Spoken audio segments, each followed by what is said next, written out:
Hi, I'm Tracy Pierce. Today, I want to introduce you to one of my special doggy friends that I've made through animal communication. His name is Scruffy, and he's really won this really special place in my heart. It just warms my heart every time I get to talk to him. So, I want to show you a picture of Scruffy. This, I think, was the very first picture of Scruffy that got sent to me. And, he's pretty little, he looks kind of dirty and, well, scruffy, right? And how this dog came to me was a couple of friends of mine found this dog in a dumpster.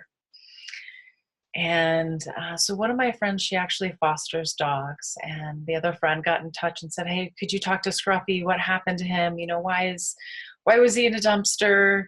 How can we help him? What does he need? What does he want?" And so I connected with Scruffy, and he definitely had a lot to say about how he came to be in the dumpster. And it was interesting because he did seem to have some trauma in his body, but when we talked to him, he was very happy to be not to be in a dumpster rather than with his previous owner. And Scruffy had this view of, wow, I really really pissed off that guy, but that's what I was trying to do. I was ready to not be with him anymore. There was something more for me to do. And for me, like, Scruffy holds such a special place in my heart because I used to work in animal control, actually, in a couple of years during my late 20s. I wasn't full-time animal control. I actually worked for the police department. And so one of the jobs that I had was after hours, after the regular animal control was closed, I would do their after hours calls. And there's always this part in my heart that felt a little broken with how I was helping these animals. Like, there was something more that I could do. And for me, Scruffy really tapped into this place where, oh, you can do animal communication now. This is a new way for you to actually help animals in a way that feels bigger or more connected than how I did when I worked for animal control. And so, this is part of the big reason Scruffy has such a big place in my heart, is because he helped me to make that realization.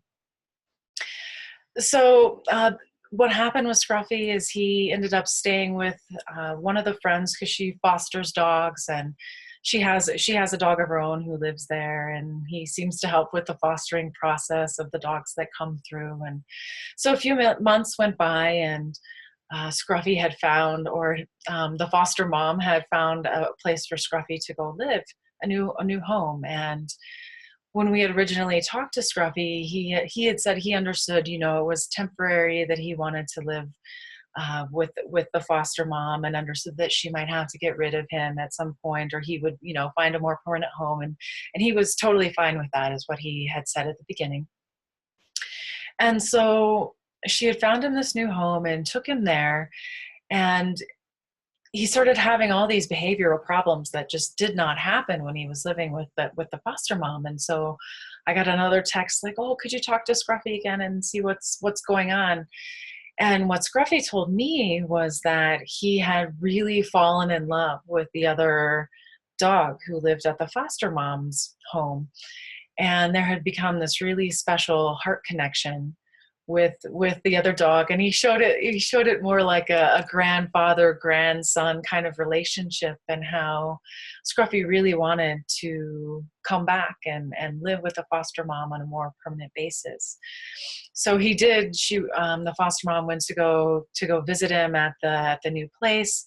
Scruffy, like, ran right out into her car, and very stubbornly just was like, "I'm going home with you."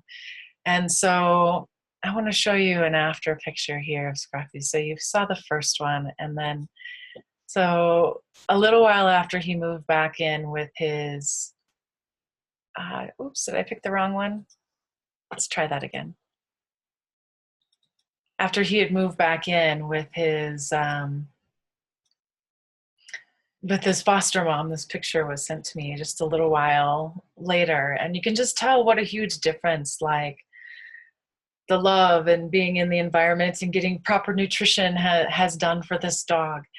And so it's been so awesome for me to be able to share this journey with Scruffy, and watch him go from being a dumpster dog to being this like beautiful, shining white dog that is just amazing to be around. So that's my story of Scruffy and how I met him and some of the lessons he brought to me. A lot of times lessons are like our animal friends really bring lessons for us to learn. You know, in this case, it was for me how to make peace with my animal control history and how I can really help animals in a different way now.